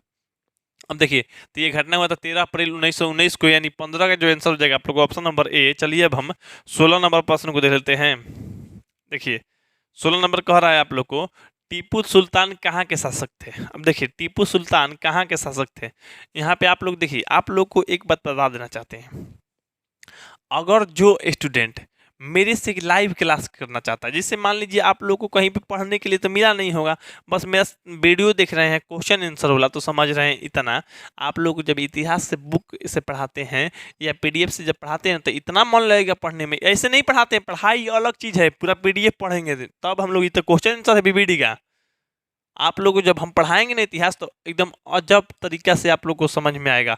आप लोग को पास कम टाइम रहा, आप लोग नहीं पढ़ पाए, लेकिन आप लोग से एक बात का रिक्वेस्ट करते हैं कि जिन लोगों को अभी भी क्लास करना है, लाइव क्लास ज्वाइन कर सकता है। लाइव क्लास चल रहा है, नहीं तो जो 2024 में या अगले साल जो एग्जाम देने वाला है उन लोगों को लाइव क्लास ज्वाइन करवा दीजिए। मेरा नंबर है आप लोग को 8340453964। इस नंबर पर कॉन्टेक्ट कीजिएगा और अपना नाम और जिला का नाम बताइएगा। 80% रिजल्ट की गारंटी लेते हैं आप लोग के लिए। देखिए लाइव क्लास 4 घंटा का स्पेशल टारगेट बैच चलता है। मेरा क्लास करने के बाद ना मैथ में कमी, ना कोई विषय में, सोशल साइंस में तो और कमी नहीं, साइंस में तो एकदम देख लीजिएगा तो मन मोहित हो जाएगा साइंस की क्लास मेरा। तो आप लोग खुद आप लोग समझ सकते हैं कि आप लोग के पास टाइम जो भी है मन लगा के पढ़िए। 4 घंटा का लाइव क्लास आप लोग के लिए दे रहे हैं, 1 घंटे का डेली टेस्ट यानी 5 घंटा, और आप लोगों को 7 घंटा घर पे पढ़ने के लिए रूटीन देंगे और उसके अनुसार होमवर्क देंगे, यानी 12 घंटा पढ़िएगा तो रिजल्ट आप लोग धांसू लगेगा। इस बात की हम गारंटी लेते हैं। तो जो आपके छोटा भाई छोटा बहन जो भी लोग तैयारी करना चाहते हैं, मेरे से लाइव क्लास ज्वाइन कर सकता है। मेरा नंबर है आप लोग को 8340453964। इस पर कॉन्टैक्ट कीजिएगा। और यहाँ पे आप लोगों को 300 रुपये आप लोग को फी देना पड़ेगा। 300 रुपये में आप लोग को पूरा का पूरा क्या तैयारी हो जाएगा। यानी आप लोग को 14 महीना हम पढ़ाते हैं, मैथ 3 बार पढ़ाते हैं, बाकी सब्जेक्ट 2-2 बार, हर चीज़ समझा के, कहीं पे कोई दिक्कत नहीं होगा। ये आप लोग को बोल रहे हैं, हर सब्जेक्ट पढ़ाते हैं, हर सब्जेक्ट का chapter wise PDF, assignment paper, notes मिल जाएगा आप लोग को। उसके बाद एनिमेशन वीडियो। ये घटना मान लीजिए जलियांवाला बाग हत्याकांड हुआ है, तो जलियांवाला बाग हत्याकांड कैसे हुआ, ये घटना मान लीजिए युद्ध के दिखाया जाएगा एनिमेशन वीडियो, कार्टून वाला वीडियो में आप लोग को हर चीज़ समझ में आएगा। तो एनिमेशन वीडियो में लाइव क्लास कीजिएगा तो दिक्कत हम कहीं पर रहने नहीं देंगे। तो जल्द से जल्द आप लोग कॉन्टेक्ट कीजिए और आप लोग क्लास को ज्वाइन कीजिए। अब आप लोग से कहना नहीं पड़े तो ये दिक्कत वो दिक्कत या ऐसा। चलिए अब यहाँ पे देखिए, टीपू सुल्तान कहाँ के शासक थे। अब टीपू सुल्तान के बारे में नहीं देखते, देख लीजिए इनका शरीर देख लीजिए टीपू सुल्तान का।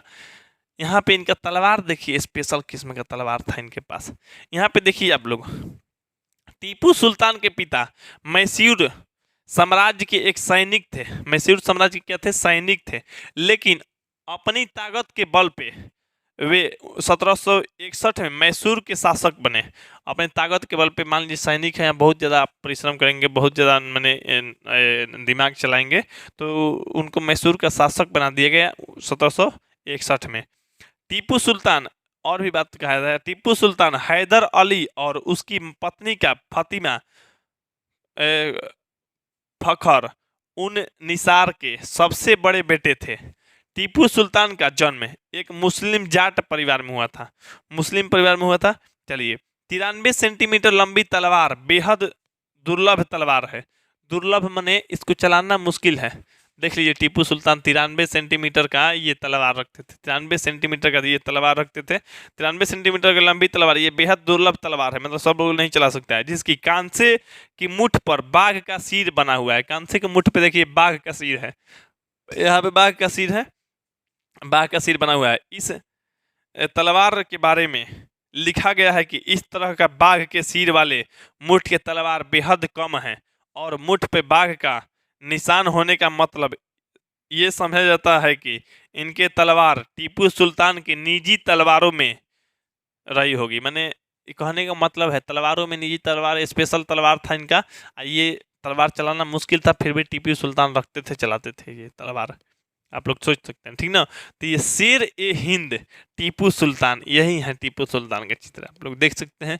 तो खैर, ये कहाँ से के शासक थे? तो यहाँ पे देखिए, टीपू सुल्तान के जो पिता जी थे, मतलब मैसूर के 1761 में बनते मैसूर के शासक, तो ये भी वहीं के बने, मैसूर के ही, है ना। तो यानी आप लोग को जो टीपू सुल्तान कहाँ के शासक थे? तो मैसूर के थे। यानी 16 का जो आंसर हो जाएगा आप लोग को ऑप्शन नंबर ए हो जाएगा। तो चलिए अब 17 नंबर प्रश्न को देख लेते हैं। देखिए, यहाँ पे 17 नंबर पे जो प्रश्न कह रहा है आप लोग को, गांधी जी ने साबरमती आश्रम की स्थापना किस वर्ष की? अब गांधी जी जो थे, साबरमती आश्रम, देखिए गांधी जी स्थापना किए थे यही आश्रम का। ये खापड़ा का आश्रम है, अभी भी ये आश्रम है, अभी भी है, मतलब इसको तोड़ा नहीं गया है, मरम्मत कर किया जाता है, निगरानी किया जाता है कि वो रहे अस्तित्व में, ठीक ना। गांधी जी द्वारा किया गया है, ठीक है, बीच बीच में मरम्मत होती रहती है। यहाँ पे देखिए, सत्याग्रह आश्रम की स्थापना, कहे कि आप सर गलती पढ़ रहे हैं शायद, ये साबरमती आश्रम है, तो आप कह रहे हैं सत्याग्रह आश्रम।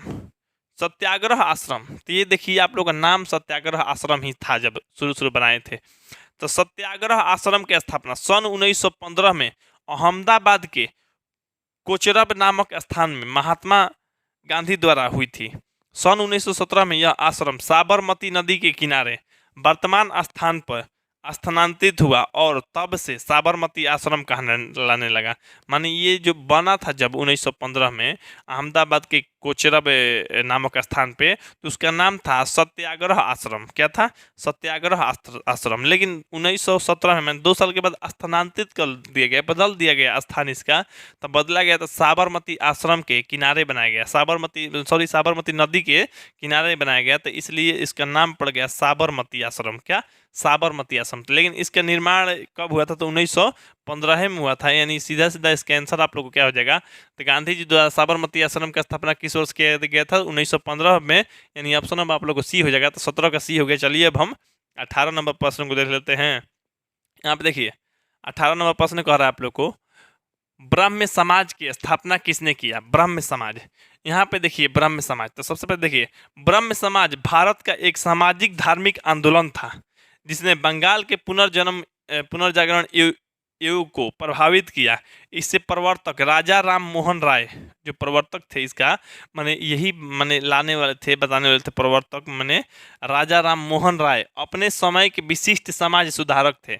ये क्या थे? समाज सुधारक। 20 अगस्त 1828 में ब्रह्म समाज को राजा राम मोहन और द्वारकानाथ टैगोर ने स्थापित किया था। द्वारकानाथ टैगोर और आप लोग को राजा राम मोहन। तो यहाँ पे देखिए राजा राम मोहन है कहीं पे, तो देखिए ऑप्शन नंबर में ए में देखिएगा, राजा राम मोहन राय ने जो है ये ब्रह्म समाज की स्थापना किया था। तो 18 का जो आंसर हो जाएगा आप लोग को सीधा सीधा ऑप्शन नंबर आप लोग को ए हो जाएगा। चलिए अब हम 19 नंबर प्रश्न को देख लेते हैं।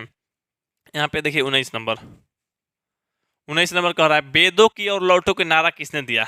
वेदों की ओर लौटो के नारा। तो यहाँ पे देखिए ये बात कहा जाता है, दुनिया को अपना सर्वश्रेष्ठ दीजिए और आपके पास सर्वश्रेष्ठ लौट कर आएगा। यहाँ पे देखिए, अगर मान लीजिए आप दुनिया को सर्वश्रेष्ठ दीजिएगा तो आपके पास सर्वश्रेष्ठ ही लौट के आएगा, चाहे कुछ भी दे दीजिए। जैसे हम आप लोग को वीडियो बनाने के लिए अपना सर्वश्रेष्ठ योगदान देंगे, पूरा योगदान देंगे, तो उसके बदले हमको कमाई हो जाएगी पैसा का, उसके बदले मेरा नाम हो जाएगा, उसके बदले मेरा पहचान बनेगा और आप लोग के साथ मेरा विश्वास बढ़ेगा। माने अगर हम अपना जो है मेहनत सर्वश्रेष्ठ देंगे तो हमको सर्वश्रेष्ठ लौट कर आएगा, लौट कर मिलेगा, जो जो चीज़ मिले, पैसा भी मिलेगा, नाम भी मिलेगा, जो भी है। तो यहाँ पे देखिए, वेदों की ओर लौटो, माने वेदों की ओर वापस लौटो का नारा आर्य समाज के संस्थापक स्वामी दयानंद सरस्वती। ये भी याद रखिएगा, आर्य समाज की स्थापना कौन किए थे? स्वामी दयानंद सरस्वती ने किए थे, 1875 में किए थे। कब? 1875 में। यही है स्वामी दयानंद सरस्वती जो आर्य समाज के स्थापना किए थे, आर्य समाज की स्थापना किए थे। यही नारा दिए हैं, वेदों की ओर लौटो। वेदों की ओर फिर से लौटो भी कहा जाता है, या मैंने वापस लौटो, है ना, वेदों की ओर वापस लौटो या वेदों की ओर लौटो। तो ये कौन कहे हैं?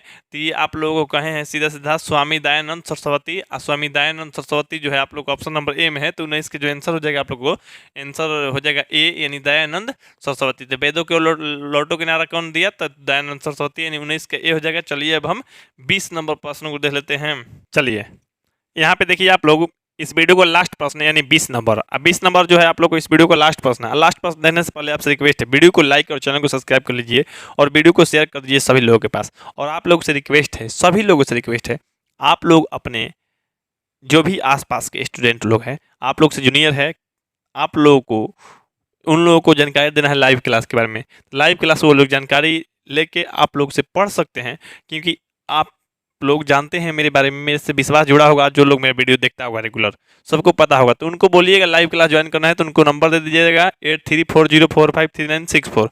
इस पर क्लास चलेगा उन लोगों को 14 महीना 300 रुपये में सिर्फ, यानी 2100 रुपये महीना में उन लोगों को क्लास चलेगा। 4 घंटा का स्पेशल टारगेट बैच, 80% रिजल्ट की गारंटी है आप लोगों को। जो कि इस साल आप लोगों को जो पैसा लिए हैं 300 रुपये प्रति मंथ लिए हैं, उसी बैच को इतना सस्ता में देना पड़ रहा है, क्योंकि आप लोगों को पता है कि कुछ लोगों का महंगा होने के कारण नहीं पढ़ पा रहा है लोग, इस कारण इतना सस्ता में हम आप लोगों के लिए लाइव क्लास ला रहे हैं। तो चलिए आप लोग अब इसमें देर मत कीजिएगा, चलिए अब आप लोग पढ़ लीजिएगा, बता दीजिएगा सभी को। चलिए यहाँ पे देखते हैं 20 नंबर क्वेश्चन। 20 नंबर क्वेश्चन कह रहा है, हिंद स्वराज पुस्तक किसके द्वारा लिखा गया है? अब देखिए, हिंद स्वराज पुस्तक, ये साफ साफ दिख रहा होगा, फोटो दिख रहा है आप लोग को। हिंद स्वराज पुस्तक मोहनदास करमचंद गांधी, इनका पूरा नाम था। ये यहाँ भी हिंद स्वराज है। अब यहाँ पे देखिए जो है, ये आप लोग को ये जो उनका जवानी था, मतलब ये कहे कि गांधी जी जब वकील थे तो उनका उस समय का ये फोटो है। यहाँ पे उसके बाद जो गांधी जी बुढ़ापा में, मतलब ये जो स्वदेशी अपना और विदेशी त्याग कर रहे थे, विदेशी बहिष्कार कर रहे थे, तब जाकर ये अपना वस्त्र त्याग दिए, क्योंकि अपना ये चरखा करखा से जितना वस्त्र कम से कम बनाए, मैंने पहनने के लिए बोल रहे थे लोगों को, लेकिन विदेशी मत पहनिए, कम से कम कपड़ा पहनिए लेकिन विदेशी मत पहनिए। तो ये धोती और एक पैंट पे रह लेते थे, ठीक ना। चलिए यहाँ पे देखते हैं आप लोग को, हिंद स्वराज महात्मा गांधी द्वारा रचित एक पुस्तक का नाम है। ये क्या है? पुस्तक का नाम है मूल रचना सन 1909 में गुजराती में थी। यह लगभग 30,000 शब्दों में लघु पुस्तिका, छोटा सा पुस्तिका है 30,000 शब्द में, जिसे गांधी जी ने अपनी इंग्लैंड से दक्षिण अफ्रीका की यात्रा के समय पानी की जहाज में लिखा था। पानी की जहाज में जब इंग्लैंड से ये दक्षिण अफ्रीका जा रहे थे तो उसमें आप लोगों को लिखे थे हिंद स्वराज। ये 30,000 शब्दों में है ना। ये हिंद स्वराज किसके द्वारा लिखा गया है, ये किनके द्वारा रचना किया गया है? तो ये मोहनदास करमचंद गांधी, केवल गांधी जी भी कह सकते हैं। आप लोग को ऑप्शन नंबर डी हो जाएगा, यानी 20 का आंसर आप लोग को डी हो गया। तो चलिए आप लोग को इस वीडियो के बाद आप लोग को इसी पार्ट के अगला वीडियो, यानी इसका पार्ट 2 आएगा, जल्द ही आप लोग को पार्ट 2 में मिलते हैं। यानी भारतीय इतिहास के जो राष्ट्र यहाँ पर उदय है, उसमें आप लोग को 4 पार्ट के पार्ट 2 आएगा, यानी 21 नंबर प्रश्न से आप लोग को अगला वीडियो में मिलेगा। मिलते हैं हम लोग अगले वीडियो में, बस चैनल सब्सक्राइब रहेगा तो आप लोग को देखने के लिए मिल ही जाएगा। ठीक है, आप लोग को मिलते हैं अगले वीडियो में, तब तक के लिए जय हिंद, जय भारत, वंदे मातरम।